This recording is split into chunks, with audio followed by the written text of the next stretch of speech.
रोशनी जाती थी और जाकर के कोपार बाबा के माथे पे लगता था। अब यहाँ धीरे धीरे भैया कोपार बाबा कापे, सूरज महाराज से प्रार्थना करते करते वहां काफी नमन किया, पर सूरज महाराज कहने लगे बाबा अगर मेरी रोशनी कम हो गई तो दुनिया में क्या होगा, ताली बजाओ, मुझे कम नहीं आता बाबा। सूरज महाराज को याद आया कि हिरवा देवी जब उमर का फल खाने गई थी तो नाग देवता ने कहा था कि मैया एक दिन जब लाला का जन्म होगा तो मुझे लाला का दर्शन करवा देना। यहाँ पर सूरज महाराज ने संदेशा दिया, नाग देवता को खबर दिए, कहने लगे भैया आपने कहा था ना कि मुझे गुरु कोपार का दर्शन करना है। यहाँ नाग देवता कहने लगे हाँ सूरज महाराज मुझे तो बाबा का दर्शन करना है। उन्होंने कहा जाओ, आज मैया हिरवा कुछ काम कर रही है और मैया ने अपने लाला सा पुत्र कोपार बाबा को सेबर बड़ा के नीचे खाट पे सुला दिया है, अगर दर्शन करना है तो चले जाओ और भैया एक काम करना। उन्होंने कहा क्या बात है, मेरी तरफ से उनके मुख पर मेरी रोशनी जा रही है, कुछ पल के लिए अपने नाक का फन फैला कर उन्हें छाया देना, ताली बजा देना। उन्होंने कहा थोड़ी छाया दे देना, तब बोले कोई बात नहीं है, मैं छाया जरूर दूंगा। बोले यहाँ पर सूरज महाराज जो है उन्होंने नमन किया और नमन करते ही भैया कुछ पल के बाद जल्दी से जहां सेमर मड़ा था उसी मड़ा के नीचे जहां गुरु कोपार बाबा सो रहे थे वही पहुंच गए और जाकर के खाट के किनारे से चढ़े और चढ़ करके उन्होंने अपना पन फैलाए और फैला करके गुरु कोपार बाबा को छाया देने लगे। ताली बजाओ, छाया देने लगे। और जैसे ही उन्होंने छाया दिया तो काफी ऊपर से दिया और उस समय जैसे ही छाया मिली तो कोपार बाबा खेलने लगे और खेलते खेलते वो दोनों हाथ पैर को हिलाने लगे और हिलाते हिलाते क्या हुआ देखो, वो नाग देवता जो जीभ निकालते थे तो कोपार बाबा हाथ में जीभ को पकड़ा करते थे, पर वो नाग देवता वो जीभ को पकड़ने नहीं देते थे, वो दूर करते थे अपना सिर को, न जाने अगर छू लिया तो बाबा को कुछ ना हो जाए, ऐसा करके दूर से वो उनको खिला रहे थे। अब खिलाते खिलाते भैया कुछ देर के बाद मैया को याद आया, जैसे ही वहां उन्होंने देखा और देखते ही देखो ना क्या हुआ, यहाँ कोपार बाबा का माथा चमक रहा था और यहाँ पर सूरज महाराज की असीम कृपा से रोशनी वहां पर पहुंची। दोनों की रोशनी की टकराने से वहां पर नाग देवता को एक चीज फायदा हुई, ताली जोर से बजाने पड़ेगी। क्या हुआ, यहाँ सूरज की रोशनी और कोपार बाबा की रोशनी दोनों के टकराने से यहाँ पर नाग देवता को आशीर्वाद रूप से पारस मणि प्राप्त हुई। ताली बजानी पड़ेगी, वहीं पर पारस मणि प्राप्त हुई। आज वहां पर बड़े प्रसन्न हुए और होते ही जो पारस मणि की जो रोशनी है उस रोशनी को देख करके हमारे कोपार बाबा बड़े प्रसन्न होने लगे। काफी उन्होंने खेला और खेलने के कुछ पल के बाद मैया को याद आया कि चला मैंने लाला को कहीं सुलाया है, बोले लाला को देखना चाहिए कहाँ, तो बस एक पल के बाद मैया द्वार के किनारे से पैर डालने वाली थी और मैया ने पैर डाला और डाल करके उन्होंने सिर झुका के देखा तो सेमर मड़ा के नीचे जहां उन्होंने लाला को सुलाया था वहां पर नाग देवता छाया दे रहे थे। मैया घबरा गई, रोने लगी माता और कहने लगी लाला ये क्या हुआ, बोले ये तो सुनो, आपने नाग देवता मेरे कोपार बाबा को क्या कुछ तो नहीं किया आपने। अब ऐसा करके मैया रो रही है, पर भैया माता रोने का न आवाज आ पा रहा है न मैया जोर से रो पा रही है, जोर जोर से चिल्लाती है पर आवाज भी नहीं निकल पा रही है। एक दासी ने देखा, पूछने लगी, बोले मैया क्या बात है, आप जोर से आवाज भी नहीं दे पा रही हो, आखिर क्या है। एक दासी को उन्होंने हाथ पकड़ा और द्वार से बाहर निकाला और कहने लगी, बोले देखो बेटा उधर देखो, बोले नाग देवता मेरे कोपार के सिर के किनारे बैठे हैं, न जाने बोले गोपाल बाबा को कुछ तो नहीं किया, जोर से ताली बजाओ, कुछ तो नहीं किया। मैया घबरा गई, आगे आगे दासिया और मैया भी पीछे पीछे डर के कारण धीरे धीरे बढ़ने लगी। और जैसे ही धीरे धीरे आगे आई और जैसे ही आगे कुछ पल ऐसा पहुंचा जा रही थी, वहां से नागदेवता ने मैया से प्रणाम कहे, हिरमा देवी से कहने लगे, माँ क्या आपने मुझे नहीं पहचाना? वहां पर मैया ने कहा, बोले भैया नागदेवता मैंने आपको सही में नहीं पहचाना, बताओ आप कौन हो? बोले माँ मैंने आपके लिए, बोले जब आप उमर का फल खाने गई थी तो मैंने आपके लिए फल गिराया था ना, वही तो हूँ, ताली बजा भैया, वही तो हूँ। बोले मैं आहा, बड़े प्रेम के साथ उन्होंने मैया के साथ वार्तालाप हुई और उसके बाद नागदेवता को वहां से विदा कर दिया गया। कुछ पल के बाद उन्होंने माता हिरमा ने अपने लाला गोपाल को अपने गले से लगाया, लगाने के बाद नमन किया और नमन करके वहां से अपने राजमहल की ओर लेके आई। राजमहल जैसे ही लेके आई भैया, समय बीता जा रहा था, गोपाल बाबा धीरे धीरे बड़े हो गए थे। मैंने कल कहा था आपसे, अब यहाँ पर मैया ने अपने लाला के कमर में घुंघरू बांधा था। बताओ तो कितने लोगों ने सुन चुके हैं? यहाँ तक हाथ उठा के बताओ जरा। और मैंने जब अभी पूछा था तो आप लोगों ने हाथ नहीं उठाया था। मैंने भी तो पूछा था ना कि मैंने कल गाथा को कहाँ विराम दिया है, आपने तो किसी ने हाथ नहीं उठाया था। अभी कहा कि यहाँ तक बताया हो तो आप हाथ उठा रहे हो। इसका मतलब है आप भूल जाते हो, और जब किसी बात का जब उद्बोधन होता है तब जाके आपको याद आता है। ताली बजाओ, तब जाके याद आता है। तब भूलना नहीं चाहिए हमें। अगर आज भूल जाओगे तो कौन बताने आएगा? कोई नहीं आएगा। इसी प्रकार से मेरे बहन भाई, एक बात और बताना भूल गया मैं। क्या? अगर हमारे घर में बेटे का जन्म हो तो शुरू दिन बधाई नहीं बजनी चाहिए। ताली बजा, शुरू दिन बधाई नहीं बजनी चाहिए। कारण ये है, जब हम माँ के कोख में रहते हैं तो वहां पर उल्टे टके रहते हैं। कैसे रहते हैं हम लोग? उल्टे टके रहते हैं। और एक छोटा सा घोंसला रहता है, वहां अंधेला है। जब अगर आप 9 महीने तक रहे हो ना, वहां पर कोई बिजली की व्यवस्था नहीं है, कोई करंट नहीं है। ताली बजाओ, ये छोटा सा घोंसला है और वो जगह पर कोई किसी का नहीं होता है। वहां पंचतत्व बड़ा बहन बड़ा देव भगवान से कहते हो ना आप लोग, क्या कहते हो कि भगवान हमें जल्दी से जन्म दे दो। और यहाँ से भगवान भी कहता है, बेटा तुम्हें जन्म तो दे दूंगा, पर बताओ तुम यहाँ से जाने के बाद मुझे क्या दोगे? वहां पर मनी मन बच्चा विचार करता है और कहता है, हे पंचतत्व प्रकृति शक्ति, जो मेरे माँ बाप के पास होगा वही सदा तुम्हारे चरणों का दास बनूंगा और वही चढ़ाते रहूंगा। ताली बजाने होगी, ये आप शपथ लेते हो। लेकिन यहाँ आके माना भूल जाता है। यहाँ आया क्या, ज्यादा बाजा बजे, कंफ्यूज हो गया, छोटा सा है रसपान करने लगा। शौक बड़े हैं आज के, देखना आज का छोटा सा भी बच्चा है ना, उसके कान में गाना बजाओ वैसे ही सो जाता है। ताली बजा, वैसे ही सो जाता है। बड़े शौकीन हो गए आज के बच्चे। अगर मोबाइल नहीं है तो जीवन अधूरा उनका।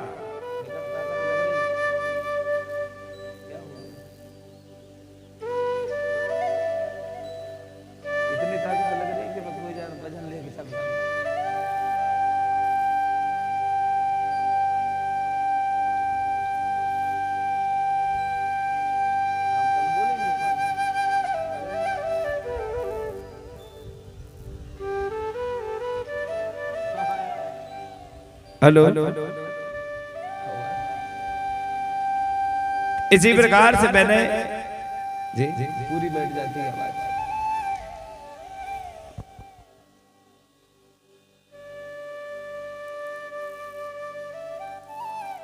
और यहाँ गई बैठ जाती है। एक बार और बोलो, बड़ा पेंदा। हाँ तो बेस कम कर दो और पतली कर दो आवाज। बेस बिल्कुल ही कम करो, बेस खा रहा है। तो इसी प्रकार से वहां क्या और हमारे गुरुजनों के लिए एक बार और तालियां।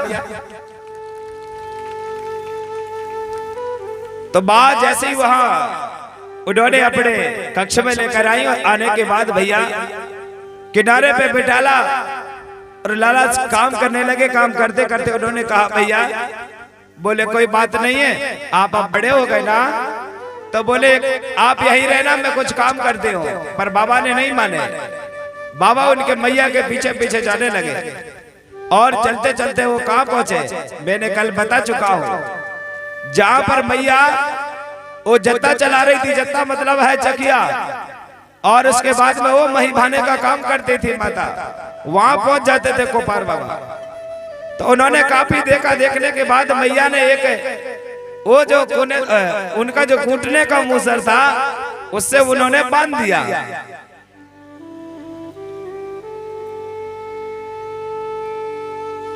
और जैसे ही बांधा तो बाबा कुछ पल तो बंधे रहे और बंधने के बाद फिर छूट गए। तो बाबा को नहीं बांध पाती थी मैया। अब धीरे धीरे काफी बड़े हो गए और मैंने कल एक गीत सुनाया था, तो चलो आज भी हम सुन लेते हैं थोड़ा सा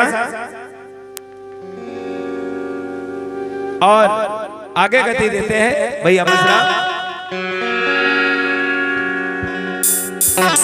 और गीत ज्यादा नहीं है, ये आपकी कथा में गीत है, अलग से कुछ नहीं है। हाँ, अरे भैया ने का मरमा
घुघरू तो बंधवा दई, मन में बड़े परेशान हो।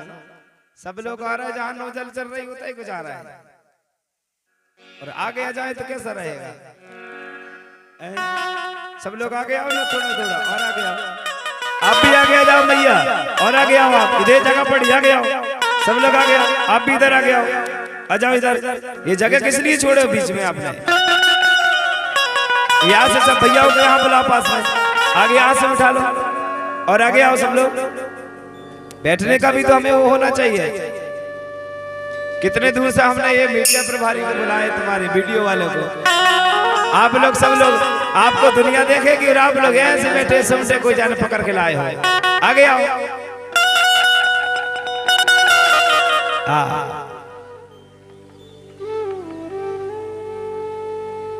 हाँ, तो इसी प्रकार से वहां मेरे बहन भाई देखो ना, बाबा गोपाल काफी बड़े हो गए। कितने लोग हैं जो गोपाल बाबा को जानते हैं? अब हाथ उठा के बताओ, गोपाल बाबा को कितने लोग जानते हैं?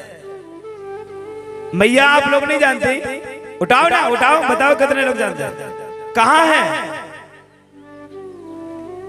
गोपाल बाबा? कहाँ, जरा बताओ। खड़े हो ना गुरुजी। ये हमारे गोपाल बाबा, इन्हें जानते हो आप? नहीं जानते होंगे। अब आप कहोगे कि इन्हें गोपाल बाबा कैसे कह दिया गया? ये सुनो जरा, सिर पे पगड़ी है, बस सिंह मोर लगाना रह गया है। यहाँ देखो ये गोपाल बाबा बैठे, बैठे हैं ना?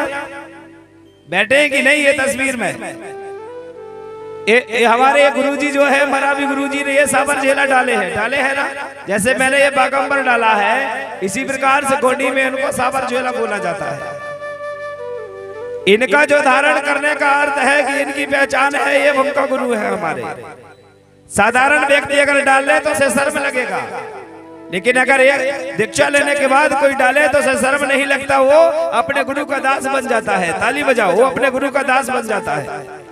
अभी किसी साधारण व्यक्ति को डलवा के देखो, वो यहाँ नहीं बैठेगा, वो चला जाएगा, कहेगा मुझे बहुत शर्म लग रहा है, बराबर बोलेगा। इसी प्रकार से उन्होंने धारण किया, और धारण करवाने के बाद जैसे ही नामकरण हुआ और उसके बाद बाबा को घुघरू और बड़े हो गए, तो उन्होंने इसी प्रकार से सिंह मोर धारण करवाए। हमारे गुरुजी बहुत दूर से आए ना, थक गए हैं, इसलिए तो बैठने को हो रहा है। बैठ जाओ, कोई बात नहीं, बैठ जाओ। तो इसी प्रकार से गुरु का बंधन हुआ। यहाँ भी आपने देखा होगा तस्वीर में, यहाँ पर गुरु गोपाल बाबा बैठे हुए हैं। गोपाल बाबा धीरे धीरे बड़े हो गए भैया। कितने बड़े हो गए? वो एक से दूसरा साल, तीसरा, चौथा साल लग गया बाबा का। तो बाबा कहीं इधर जाते हैं, कहीं उधर जाते हैं। एक दिन क्या हुआ, उनके साथ में काफी मित्र रहते थे। एक बड़ा वाला मित्र था। एक रात्रि में उन्होंने पूछा, बोले भैया, वो बड़े वाले मित्र से पूछा, कहने लगे भैया आज मुझे बताओ ना, रात में बोले सपने आया था